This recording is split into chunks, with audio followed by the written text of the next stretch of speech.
the relationship. And the brother got the itch. And he kept scratching the itch for quite a while. Wow. He was scratching that itch for some years. Wow. I mean, let me be honest, he was slick.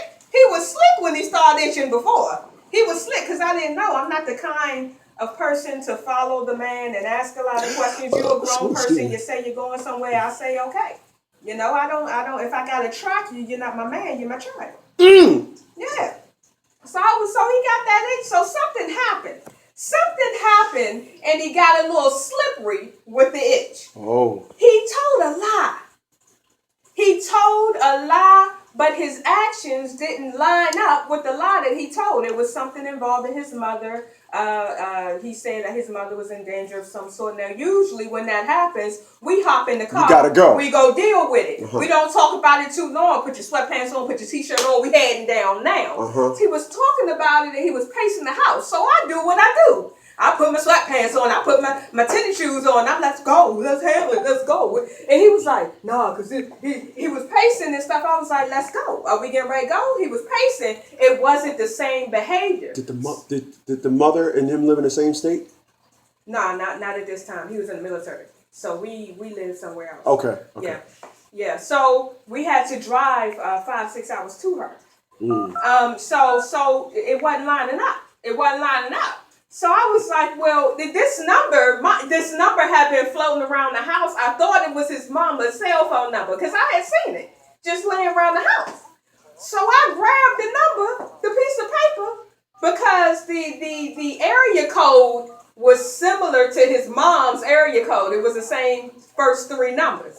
So I grabbed that and I grabbed the paper and I said, well, let me call your mother. And I started to call this number. He was like, don't do that. You don't know what you're doing. I said, what you mean? Let me talk to your mother. Let me see what's going on. And I started to dial again. He said, don't do that. You don't know what you're doing. And then I picked up the piece of paper and I held it in my hand. And I looked at him and I balled it up real tight. And I said, whose number is this? Because ain't nothing wrong with your mom. Oh. Whose number Oh. is this? Oh. And hell broke loose from there. Hell broke loose from there. I'm telling you, I have never seen, like, it just went on. Yeah, it would just, everything from that moment that I found out, everything from that moment started to unravel. When you say started to unravel, you mean you started putting stuff together? I started putting stuff together. To say things unravel mean that the situation itself fell apart. You mean you start putting a lot of other things together. You start putting things together. I started putting other stuff together. The situation, like, it started to get volatile.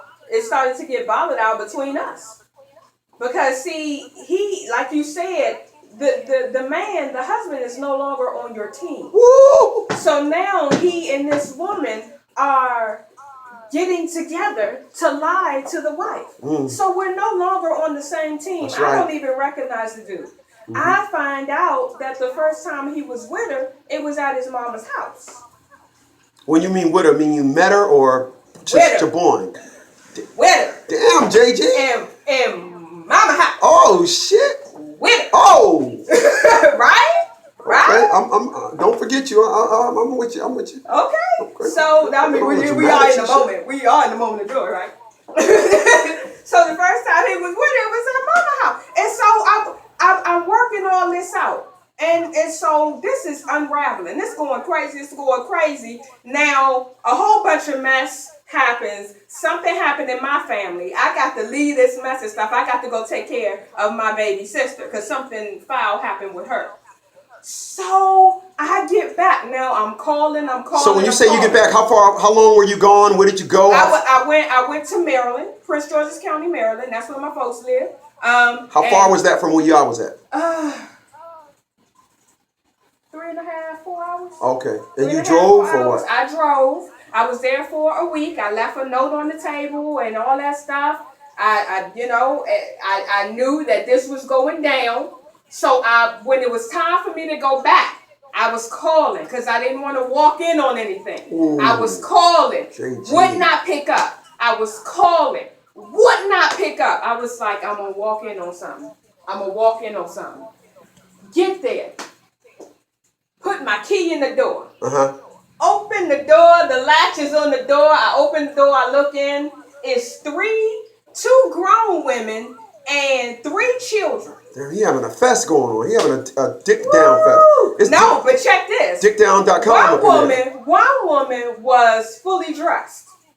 The other woman had a little tank top with a bra on and some little shorts, real short shorts. That's uncomfortable home type shit. Yeah, like she in her house. Mind you, this our house. This our house. I still live there. We're still married. This is still our spot. No one has talked about divorce, leaving, what have you. This is still our spot.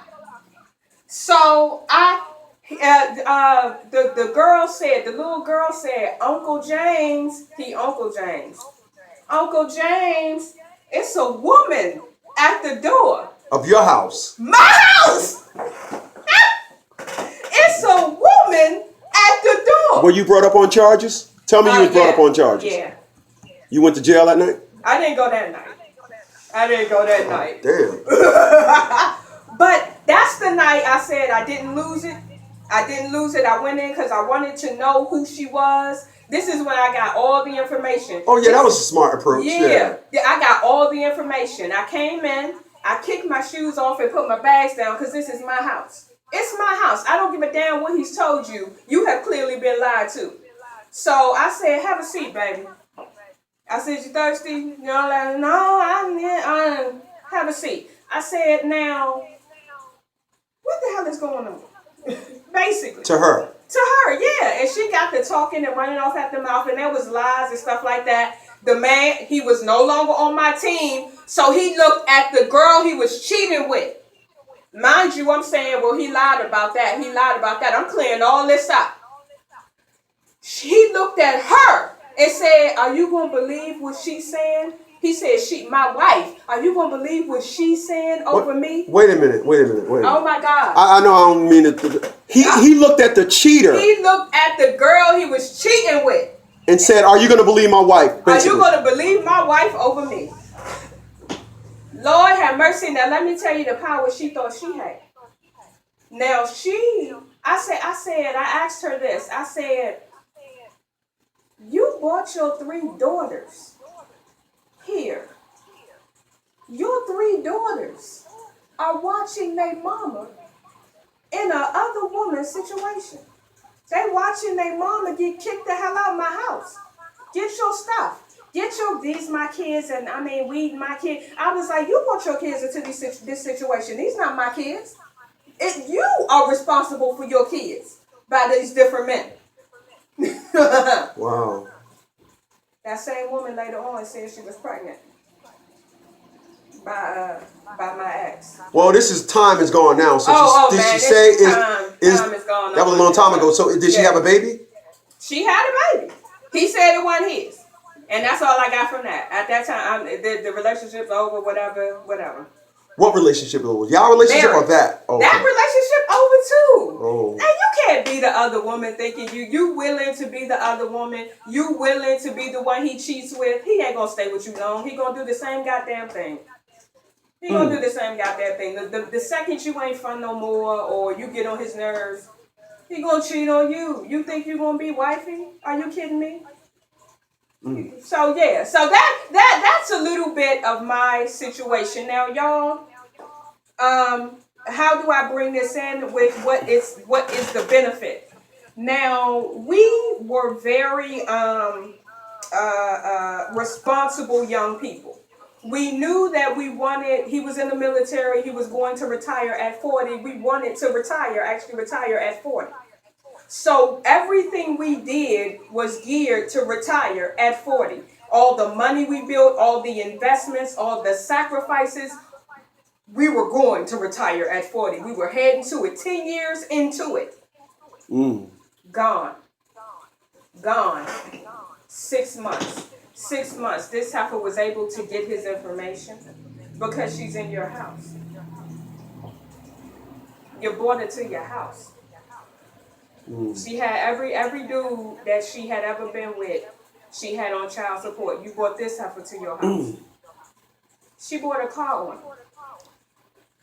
Hoes don't get cars. Hoes get enough. Hoes that don't get cars. I went to go get the car. I was like, I appreciate both of y'all for getting together to buy me a car. I went to go get the car. You don't get no car. So she did that. She put a couple things in his name, like cell phones and stuff like that. I mean, this heifer went to work. I think that she did. This is what she did. She hemmed dudes up. That's what she did. I think that's what her mama did too. That it was a foul kind of thing. Not this. She was in her element. Who do you blame for that? Him. Yeah, okay. Because he was in a relationship. Sure. He was. Yeah, that's why I didn't go off on her, because I wasn't married to her. Very I was well married said. to him. Yep. Yeah. So that's what I mean. That was the cheating, and then the benefit of it. Everything that we built over pretty much a 10-year span. All the sacrifice, everything that we worked together to do, because we had to do it on our own. Wasn't nobody giving us anything. We had to do it on our own.